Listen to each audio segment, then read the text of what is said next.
Today we undertake a journey of profound significance, delving into the pages of history and pain, with a fervent desire for understanding and healing. This is a story of a people burdened by a 400-year legacy of suffering, a narrative that resonates through Deuteronomy 28, its verses laden with meaning, and ultimately finds solace in the fervent prayer of Daniel.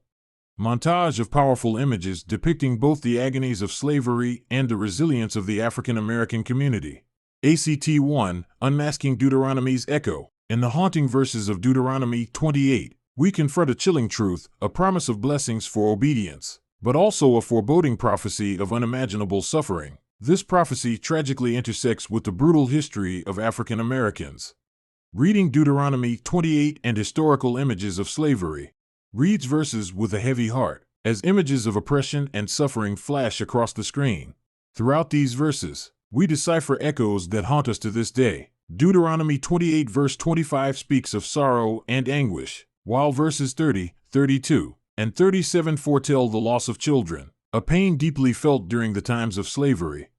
Visuals depicting the heartache and loss endured by African Americans. Verse 41 speaks of a foreign nation ruling over you, while verse 43 paints a picture of degradation. But it's verse 68 that cuts deep into our hearts, and the Lord will take you back to Egypt in ships. The transatlantic slave trade, a harrowing journey paralleled in this prophecy.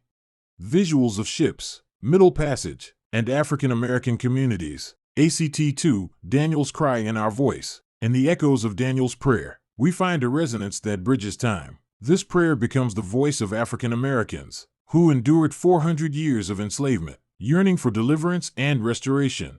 Scenes of Daniel's story paralleled with African American history. The words are laden with emotion, as scenes shift between biblical and historical depictions. Imagine Daniel's plea as if it were our own. We have sinned and done wrong. O Lord, hear. O Lord, forgive. This becomes our collective cry for healing, for justice, for a return to the God of our ancestors.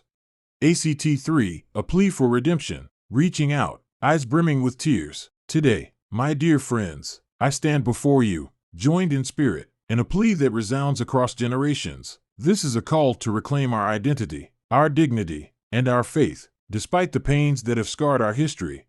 Uplifting moments from African American culture, resilience, and spiritual gatherings. Let's remember, as Israel turned back to their God, we can too. Let's honor the memory of those who suffered by